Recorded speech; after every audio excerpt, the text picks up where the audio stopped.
Welcome to Classic Car Cave. So I just put a short video up, a video up of the drive of the XJ6. Now this is the longest drive I've done in it. I went over to a friend of mine's place. I probably put sort of 40 kilometres on it, not much. The car ran really well. Needs a major service, like I keep saying, which I'll get the parts organised for this week. But the car runs really well. Beautiful suspension on it. I'm very happy with it. As I said, it will need a rolling restoration. The paintwork is awful on it. It's probably one of the worst I've seen.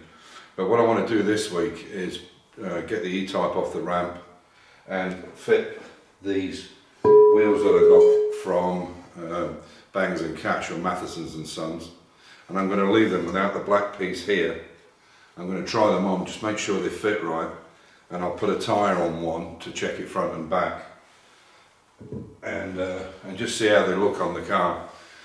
The ones that are on the car are brand new steels, and I think originally they would have been chromed. So what I'll do is I'll take them up to Graz in the next few weeks, ask them what it will cost to dip them in the acid and put them into chrome.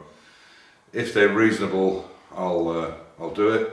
If it's not reasonable, because the wheels are brand new, if it's not reasonable, then I'll just keep them to one side and try and find a chrome set which will match up with its age in 1970 car. So as I say, there's just a little bit of the car. It might be a bit boring because it's just showing one driving position, but if you listen, you can hear the car picking up.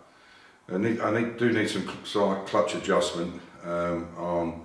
Second, it goes in nicely, but it's just not as smooth as the other gears. But the overdrive works superbly. I didn't show it in the video, but it does. Anyway, I hope you enjoy the video, and you'll join us for the car as I use it this year, and then start taking it apart and basically restoring it.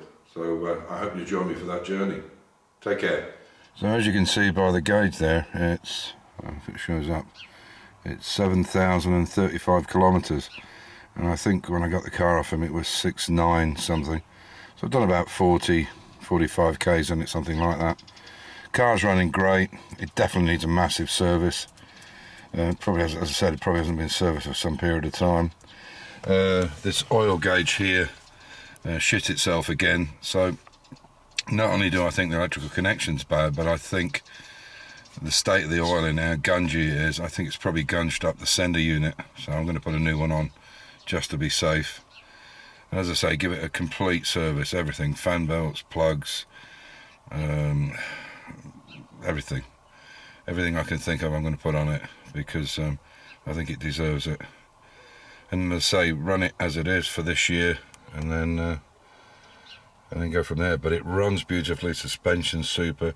There's lots and lots of things wrong. As you can see, that top piece there is coming out. The dash top is good, and obviously the veneer in the dash is shit. It's been apart from this sticker on it, which looks awful, it's been varnished. So what I'll do is when I strip the car, I'll take this out, send it to a friend of mine who knows a guy that can veneer it, but not put a real nice veneer on it, a deep oak veneer on it, and really bring it up to standard. But the car inside is really nice. It just needs a really good clean in here. So the head cloth's nice. Yeah, it just needs some TLC is what it really needs, but it runs beautifully. Very impressed with it. Yeah, I think it's a good buy, and it can only get better from here on. To get rid of those horrible louvers in the front. God knows why anybody put them in. And in fact, they've even put louvers into the inner wheel arch on one side. So that'll all have to be repaired when the engine and gearbox is out. Anyway, so yeah, quick synopsis on it. It's but very pleased with it.